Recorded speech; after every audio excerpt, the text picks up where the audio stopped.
ಪೂರ್ವ ನಿಯೋಜಿತ ಕೃತ್ಯ ಅನ್ನುವಂಥದ್ದನ್ನು ಹೇಳ್ತಾ ಇದ್ದಾರೆ ಕುಮಾರಸ್ವಾಮಿ ಅವರು.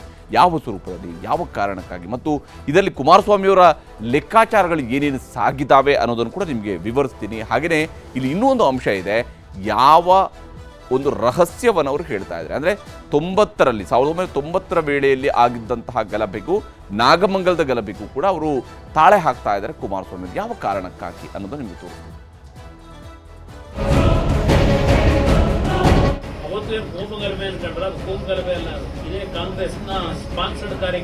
ಘರ್ಷಣೆಗೆ ಮೊದಲೇ ಪ್ರೀ ಪ್ಲಾನ್ ಇದೆ ಅಂತ ಕಾಣ್ತಾ ಇದೆ ಮೇಲೆ ನೋಡಿ. ಅವರು ಹೇಳಿಕೆಗಳು ಕೊಡ್ಲಿ, ಅವರು ಎಲ್ಲ ನನಗೂ ಗೊತ್ತಿದೆ. ಜನತಾ ದಳದವರು ಯಾವ ರೀತಿ ಮಾತನಾಡಿದರೆ, ಸ್ಟೇಟ್ಮೆಂಟ್ ಕೊಟ್ಟಿದ್ದಾರೆ, ದಯಮಾಡಿ ತೆಗೆದುಕೊಳ್ಳಿ.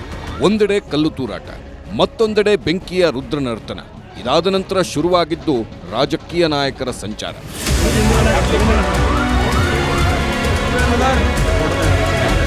ಕೋಮು ದಳ್ಳೂರಿಗೆ ಧಗಧಗಿಸಿದ ನಾಗಮಂಗಲ ಪಟ್ಟಣ ಬೂದಿ ಮುಚ್ಚಿದ ಕೆಂಡದಂತಾಗಿದೆ. ಬೆಂಕಿಯಲ್ಲಿ ಬೆಂದ ನಾಗಮಂಗಲದಲ್ಲಿ ಈಗಲೂ ಪ್ರಕ್ಷುಬ್ಧ ಪರಿಸ್ಥಿತಿ ಇದೆ. ಗಣೇಶ ಹಬ್ಬದ ಗಲಾಟೆಯಿಂದ ಹೊತ್ತಿದ ಅಗ್ನಿಜ್ವಾಲೆಗೆ ಅಮಾಯಕರ ಬದುಕು ಬೀದಿಗೆ ಬಿದ್ದಿದೆ. ಬದುಕಿಗೆ ಆಸರೆಯಾಗಿದ್ದ ಅಂಗಡಿಗಳನ್ನ ಕಿರಾತಕರು ಧ್ವಂಸ ಮಾಡಿದ್ರು. 10 ವಾಹನಗಳಿಗೆ ಬೆಂಕಿ ಇಟ್ಟರು. ಎಲ್ಲವನ್ನ ಕಳ್ಕೊಂಡವರು ಕಣ್ಣೀರು ಹಾಕ್ತಿದ್ದಾರೆ. ಝೀರೋ ಇವಾಗ ನಮ್ಮ ಲೈಫು ಏನಿಲ್ಲ. ನಮ್ಮ ಹತ್ರ ಇದಿದ್ದು income sources single, this is the only sir. ಇನ್ನೇನಿಲ್ಲ ಸರ್. ಇವಾಗ ಎಲ್ಲ ಹಿಂಗಿತ್ತು ಅಂಗಡಿ, ಎಲ್ಲ ಹಿಂಗೆ ತಗಾರ ಮಾಡಿ ಹೊಡೆದಾಟ ಮಾಡಿ ಎಲ್ಲ 1.5 ಲಕ್ಷದ ಮಾಲ್ ಲಾಸ್ ಆಗೈತೆ. ನಮಗೆ ಬೇಕೇ ಬೇಕು, ನ್ಯಾಯ ಬೇಕು. ನ್ಯಾಯ ಕೊಡಿಸಿ ಅಂತ ಕಣ್ಣೀರಿಟ್ಟ ವ್ಯಾಪಾರಿಗಳ ಕಣ್ಣೀರಿನ ಕಥೆಗಳನ್ನು ನಿಮ್ಮ ನ್ಯೂಸ್ 18 ನಿನ್ನೆ ತೆರೆದಿಟ್ಟಿತ್ತು. ಇದು ಮಂಡ್ಯ ಸಂಸದ ಕೇಂದ್ರ ಸಚಿವ ಎಚ್.ಡಿ. ಕುಮಾರಸ್ವಾಮಿ ನಾಗಮಂಗಲದ ಗಲಭೆ ಪೀಡಿತ ಪ್ರದೇಶಗಳನ್ನೆಲ್ಲ ವೀಕ್ಷಿಸಿದ್ರು. ಹಾನಿಗೊಳಗಾದ ಅಂಗಡಿಗಳನ್ನು ನೋಡಿದ್ರು. ವ್ಯಾಪಾರಿಗಳು ಸಂತ್ರಸ್ತರ ಗೋಳು ಕೇಳಿದ್ರು. ಕುಬ್ಜ ವ್ಯಕ್ತಿಯಾಗಿದ್ರು. ಹಣ್ಣಿನ ಅಂಗಡಿ ನಡೆಸ್ತಾ ಕುಟುಂಬಕ್ಕೆ ಆಧಾರವಾಗಿದ್ದ ಮೊಹಮ್ಮದ್ ಮಾಜ್ಗೆ ಆದ ನಷ್ಟದ ಲೆಕ್ಕ ಕೇಳಿ ಪರಿಹಾರ ಕೊಟ್ಟರು.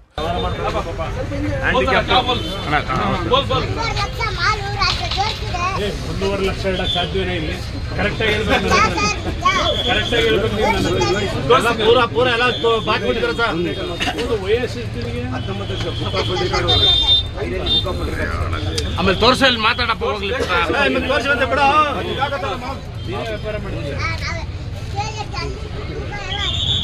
ಎಲ್ಲ ನೈಟ್ ಗೋರ ಪಟ್ಟಿದಾರ ಕಾರಣ ಕ್ಲಾಸ್ ಆಗಿದೆ ಹೇಳು.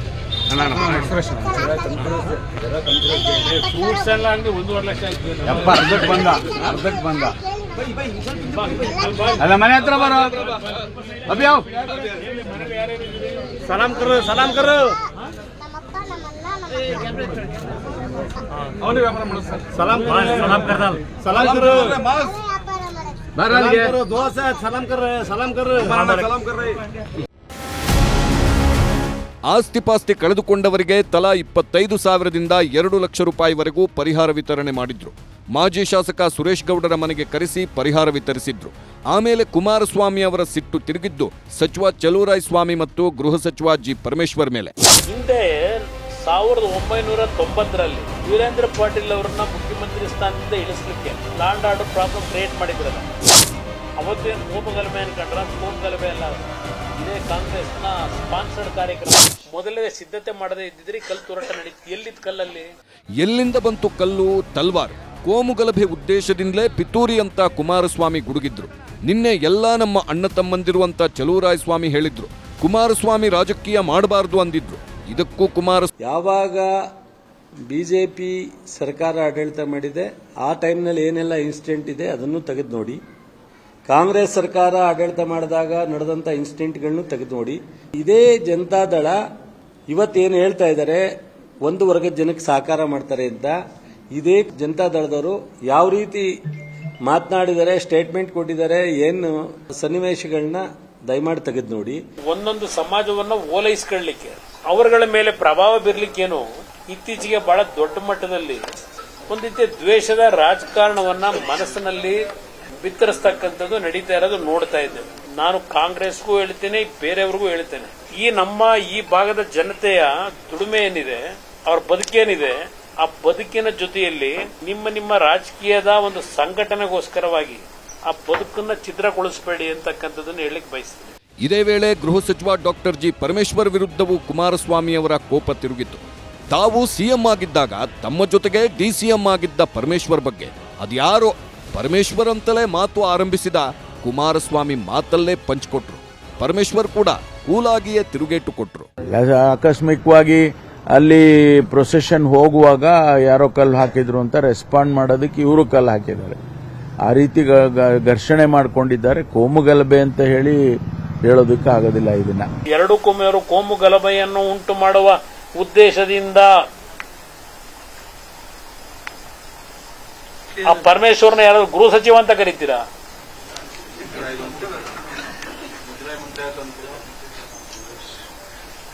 ಸಣ್ಣ ಘಟನೆ ಅದು ಅಂತ ಹೇಳ್ತಾರೆ.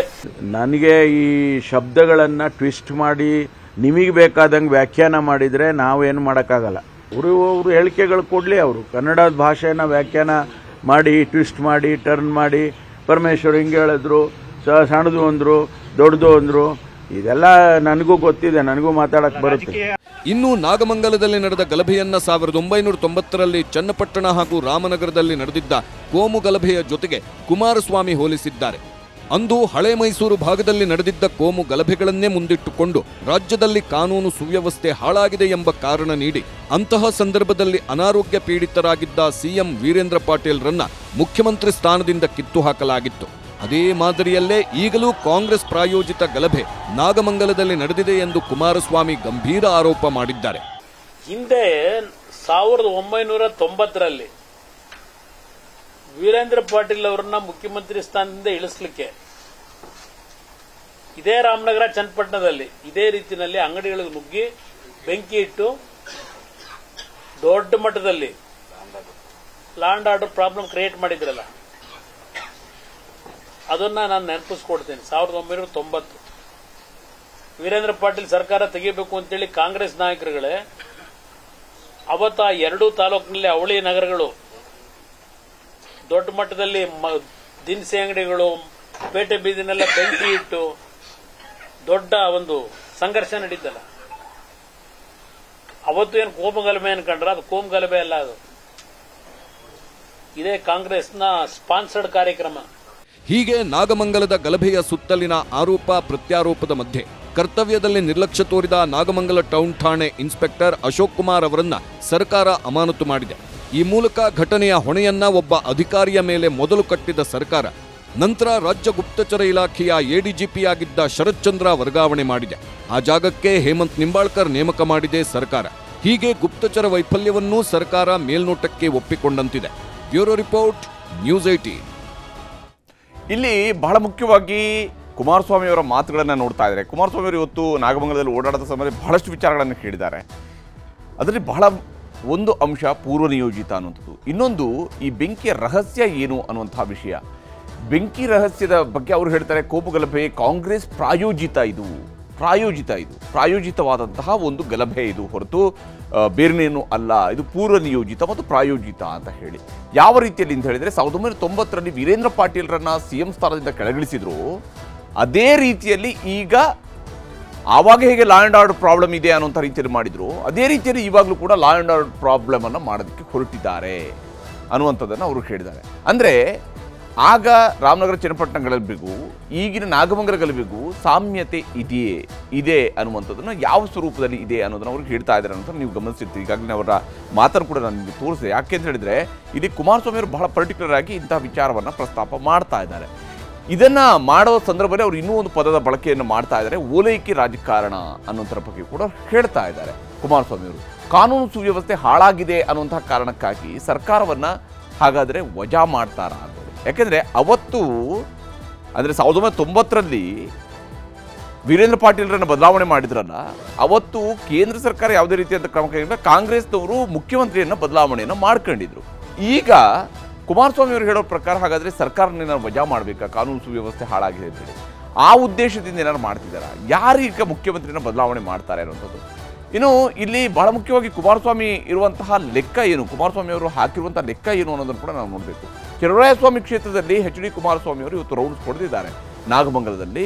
ಯಾಕಂದರೆ ಅಲ್ಲಿಯ ಸಂಸದರು ಕೂಡ ಅವರ ಕ್ಷೇತ್ರವೂ ಕೂಡ ಆಗುತ್ತೆ, ಇದು ಕುಮಾರಸ್ವಾಮಿ ಅವರ ಕ್ಷೇತ್ರವೂ ಕೂಡ ಆಗುತ್ತೆ. ಚನ್ನರಾಯಸ್ವಾಮಿ ಅಲ್ಲಿಯ ಶಾಸಕ ಓಲೈಕೆ ರಾಜಕಾರಣ ಅನ್ನುವಂಥದ್ದನ್ನು ಅವರು ಹೇಳ್ತಾರೆ. ಓಲೈಕೆ ರಾಜಕಾರಣದ ಹೆಸರಲ್ಲಿ ಕಾಂಗ್ರೆಸ್ ವಿರುದ್ಧ ನೇರ ಸಮರವನ್ನು ಸಾರಿದ್ದಾರೆ. ಕುಮಾರಸ್ವಾಮಿ ಅವರು ಎಲ್ಲ ಸಮುದಾಯದವರಿಗೂ ಕೂಡ ಪರಿಹಾರ ಕೊಟ್ಟಿದ್ದಾರೆ, ಇಲ್ಲ ಅಂತ ಹೇಳಿ ಅಲ್ಲ. ಆದರೆ ಅವರು ಪರ್ಟಿಕ್ಯುಲರ್ ಆಗಿ ಹೇಳ್ತಾರೆ ಇದು ಓಲೈಕೆ ರಾಜಕಾರಣ ಅಂತ ಹೇಳ್ತಿದ್ದಾರೆ.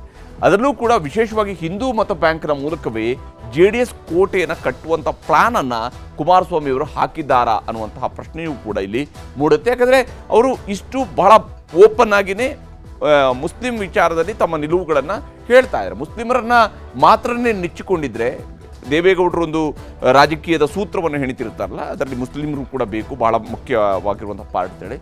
ಆದರೆ ಮುಸ್ಲಿಮರನ್ನೇ ನೆಚ್ಚಿಕೊಂಡಿದ್ರೆ ಪಕ್ಷಕ್ಕೆ ಲಾಭ ಇಲ್ಲ ಅನ್ನುವಂಥ ರಾಜಕೀಯ ಲೆಕ್ಕಾಚಾರ ಈಗ ಕುಮಾರಸ್ವಾಮಿಯವರದ್ದು ಆಗಿದೆಯಾ ಅಂತ ಹೇಳಿ, ವಿಶೇಷವಾಗಿ ಮಂಡ್ಯ ಭಾಗದ ವಿಚಾರಕ್ಕೆ ಬಂದಾಗ, ಹಳೆ ಮೈಸೂರು ಭಾಗದ ವಿಚಾರಕ್ಕೆ ಬಂದಾಗ, ಯಾಕಂದರೆ ಅವರ ಭದ್ರಕೋಟೆಯಲ್ಲಿ ಅಲ್ಲಿಂದ ಅಲ್ಲಿಗೆ BJPಯವರು ಪ್ರಯತ್ನವನ್ನು ಮಾಡ್ತಾ ಇದ್ದಾರೆ ಅಲ್ಲಿ ಪೆನಿಟ್ರೇಟ್ ಆಗುವಂಥ ನಿಟ್ಟಿನಲ್ಲಿ. BJPಯ ಕಡೆಗೂ ಕೂಡ ಹಿಂದೂಗಳ ಮತಗಳು ವಾಲದಂತೆ ತಡೆಯೋದಕ್ಕೆ ತನ್ನ ಪಕ್ಷದ ಸಿದ್ಧಾಂತದಲ್ಲೂ ಕೂಡ ಒಂದು ಹೊಸ ಮರು ವ್ಯಾಖ್ಯಾನವನ್ನು ಮಾಡುವಂತಹ ಪ್ರಯತ್ನವನ್ನು ಕುಮಾರಸ್ವಾಮಿಯವರು ಮಾಡ್ತಾ ಇದ್ದಾರಾ ಅನ್ನುವಂಥ ಪ್ರಶ್ನೆಯೂ ಮೂಡುತ್ತೆ. ಚನ್ನರಾಯಸ್ವಾಮಿ ಕ್ಷೇತ್ರದಲ್ಲಿನೇ ಗಲಭೆ ನಡೆದಿರುವಂಥದ್ದು ಕುಮಾರಸ್ವಾಮಿಯವರಿಗೆ ಸಿಕ್ಕಿರುವಂಥ ಅತಿ ದೊಡ್ಡ ಅಸ್ತ್ರ ಆಗಿದೆ. ಯಾಕೆಂದರೆ ರಾಜಕೀಯವಾಗಿ ಪ್ರಬಲ ಎದುರಾಳಿ, ಹಳೆ ಕಾಲದ ಮಿತ್ರ, ಒಂದು ಕಾಲದಲ್ಲಿ ಬಹಳ ಆಪ್ತ, ಪರಮಾಪ್ತ, ಆತ್ಮಸಖ ಅನ್ನುವಂಥ ರೀತಿಯಲ್ಲಿ ಇದ್ದಂತಹವರು, ಅವರಿಬ್ಬರು ಕೂಡ ಬಹಳ ಖುಷಿಯಾಗಿ ಜೊತೆಯಲ್ಲಿ ಇದ್ದಂತಹ ಸ್ನೇಹಿತರವರು. ಆದರೆ ಇವತ್ತು ಬಹಳ ರಾಜಕೀಯದ ಬದ್ಧ ವೈರಿಗಳಾಗಿದ್ದಾರೆ. ಯಾವಾಗ ತುಂಬ ವಿಶ್ವಾಸದಲ್ಲಿ ಇರ್ತಾರೆ, ಅವರ ನಡುವೆ ಒಂದು ವೈಮನಸ್ಯ ಬಂದರೆ ಯಾವ ತೀವ್ರತೆಗೆ ಹೋಗ್ಬೋದು ಅವೆಲ್ಲವೂ ಕೂಡ ಈಗ ಇವರಿಬ್ಬರ ನಡುವೆ ಕಾಣ್ತಾ ಇದೆ. ಆ ತೀವ್ರತೆಯಿಂದನೇ ಹಳೆ ಮಿತ್ರನಿಗೆ ಈಗ ರಾಜಕೀಯ ಪಾಠವನ್ನು ಕಲಿಸುವಂತಹ ಗುರಿಯನ್ನು ಹೊಂದಿದ್ದಾರೆ ಕುಮಾರಸ್ವಾಮಿ ಅವರು ಅಂತೇಳಿ. ಇದೇ ಸಂದರ್ಭದಲ್ಲಿನೇ ಅವರು ರಾಮನಗರ ಮತ್ತು ಚನ್ನಪಟ್ಟಣದ ಗಲಭೆಯನ್ನು ಉಲ್ಲೇಖ ಮಾಡಿದಾರಲ್ಲ, ಇದು DK ಶಿವಕುಮಾರ್, ಅವತ್ತು DK ಶಿವಕುಮಾರ್ ಮೊದಲ ಬಾರಿ ಶಾಸಕರಾಗಿದ್ದಂಥವ್ರು. ಹೀಗಾಗಿ ಅದೇ ವಿಚಾರವನ್ನು ಈಗ ನಾಗಮಂಗಲದ ವಿಚಾರದಲ್ಲಿ ಕೂಡ ಅಪ್ಲೈ ಮಾಡ್ತಾ ಇದ್ದಾರೆ. DK ಶಿವಕುಮಾರ್ ಅವರ ವಿರುದ್ಧವೂ ಕೂಡ ಈ ವಿಚಾರವನ್ನು ಹೇಳುವಂತಹದರ ಮೂಲಕ ಅನ್ನೋದನ್ನು ಕೂಡ ನಾವು ನೋಡಬೇಕಾಗುತ್ತೆ. ಕನ್ನಡಿಗರ ನೆಚ್ಚಿನ ನ್ಯೂಸ್ 18 ಕನ್ನಡ ಈಗ ವಾಟ್ಸ್ಆಪ್ನಲ್ಲೂ ಲಭ್ಯ. ಕರ್ನಾಟಕ, ದೇಶ ವಿದೇಶಗಳ 360 ಡಿಗ್ರಿ ಸುದ್ದಿಯ ವಿವರಗಳನ್ನ ನಿಮ್ಮ ಕೈ ಬೆರಳುಗಳಲ್ಲೇ ಪಡಿಲಿಕ್ಕೆ ಈ QR ಕೋಡ್ ಅನ್ನ ಸ್ಕ್ಯಾನ್ ಮಾಡಿ, ನಮ್ಮ ಚಾನಲ್ ಫಾಲೋ ಮಾಡಿ, ನೋಟಿಫಿಕೇಶನ್ ಆನ್ ಮಾಡಿ.